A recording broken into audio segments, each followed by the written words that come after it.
We shall see. Let's talk about something we all did see for the most part, most of us. Frankenstein or Frankenstein. Stein.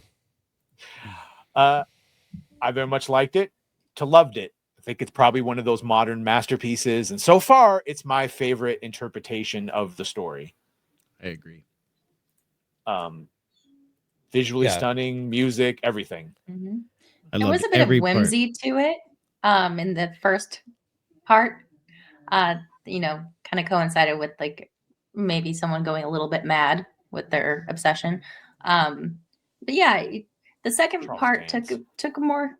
I know it's a tragic story. I just wasn't ready for it, and it was done really well, and the ugly crying and all the things. But I really enjoyed it. Yeah.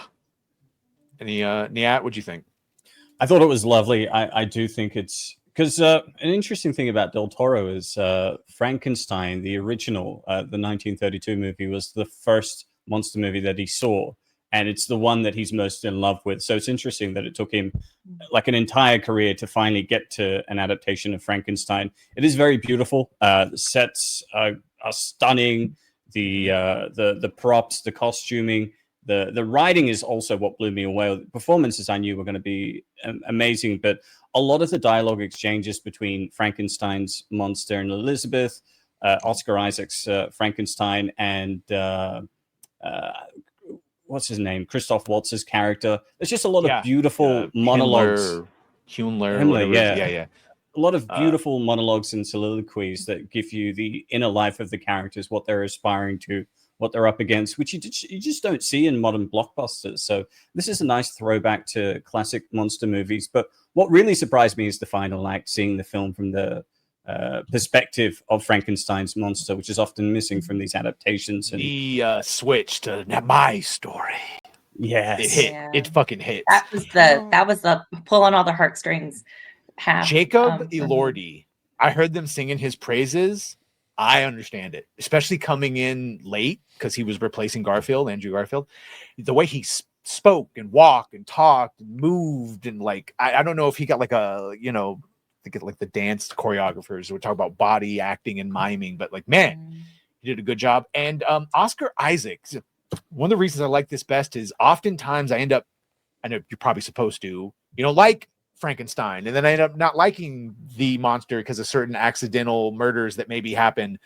That was all absent here. So I liked and disliked everyone for the right reasons. And really, Oscar Isaac, he says it best of what he put into him. Can you talk about what it was like to humanize such a person that is very inhumane? You're seeing these two facets of one person is what it really feels like. The side that is pre-interpretation before he's had a chance to construct an idea of who he is. So you see this purity. And then on the other side is someone that's just all construction, that gives himself the liberty to do whatever he has to do because he feels he's earned it because of the pain that's been inflicted upon him. So he victimizes himself and he creates a lot of destruction, but mostly towards himself. When I see him, I see the boy that gets stunted the moment that his father dies, that his mother dies, and his father dies. That's the boy that we see. He gets bigger, but nothing changes for him. And so because of that, there's almost this gestalt kind of thing of like feeling for this little boy that's just trapped. And it isn't until he gets forgiven that he becomes a human.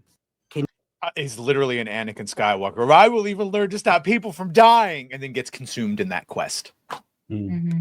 And ironically creates far more death and destruction than if he just learned to accept life and that there's things you can't control. Well, and as much as he had daddy issues and he criticized his father for how he treated him and made him feel, he also found it in himself doing something similar to, what he ended up calling his son at the end. Like, it's very full circle. When he picks the 100%. Yeah, when he's like, because at the start, Charles Dance plays his father, who's also spectacular in that small cameo at the beginning. He picks up the rod and he's hitting him, and then that's something that he recreates with his creation, his son. It's a beautiful story. There's a few different of those moments. Best film of the year. Yeah, certainly. I didn't realize Jacob was he's pretty dishy in real life. You can see it in the creature and even all the again. That's like, you're not exactly supposed to want to fuck Frankenstein, but I could see him being an object of affection. I know, and which is supposed to be like, I can fix him, which is I knew they were going to do something with Elizabeth. I didn't quite get that her falling for like maybe the darkness that she liked in Frankenstein, she saw fully in the monster, but with none of the negativity that Frankenstein had. And then that creates a resentment with Frankenstein to his own son. Man, it's layered. It's layered. Yeah, Charles Dance. Also, the competition with his brother, and then the competition with his creation. He constantly is this made to be a failure, but it's only his own doing that puts him in those positions. Mm-hmm. And he figures it out eventually. No, great. So sorry, my bad. Go on. No, good. So I just looked it up because I was wondering. It's like, there's no way her name can be Mia Goth. Like she like her real name because she's made for these sorts of roles. Her name is Mia Gypsy Melo da Silva Goth. She was made for this sort of shit because this is her best sort of roles. I haven't seen this, but like she's always in these weird sort of like esoteric horror stuff. Bro, this is made out the womb with a name like that. Yeah, and I definitely have seen interpretations where she would have been killed and then turned into the bride. That's what I'm saying. I like this version the best because they didn't do any of that weird shit. It's mentioned, and then he basically refuses. When we got home from the theater, Jess immediately grabbed her novel, which I've never read Frankenstein. I've never read it either. Yeah, not the original. So she starts talking about how the book is a bit different from the movie, and she tells me all the differences. I'm like, oh, well, that actually sounds like it plays out better on the screen. And I think that they adapted it like the best possible way. Because I've seen, what is it? Was it Kenneth Branagh that did it? The one with Robert De Niro playing the monster? Yeah. Okay. That one, and then I mean, you should still watch Young Frankenstein because they kind of hit the thing. But yeah, I've seen a bunch of different things where they play on different tropes of it, and I don't know. I keep seeing the trailer for Boris Karloff, right? When he did Frankenstein, the OG one. I keep seeing the original. David Prowse did one in the 70s. It was good. Like, yeah, Maggie Gyllenhaal's The Bride. That's the next one with Christian Bale playing. I think that looks good too. There's 3 different Frankenstein dudes. I think they all look good. Bonnie and Clyde. Yeah, what the fuck? It's a musical, isn't it? I heard that. I didn't see any music from it. It looks like a musical.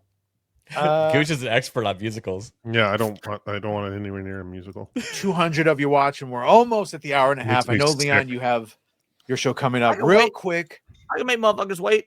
All right. Well, I do love that energy. Real quick. Well, I'll skip through some of the. It smelled like it. Smelled like a musical. It's a musical. Oh well, I'm definitely not fucking watching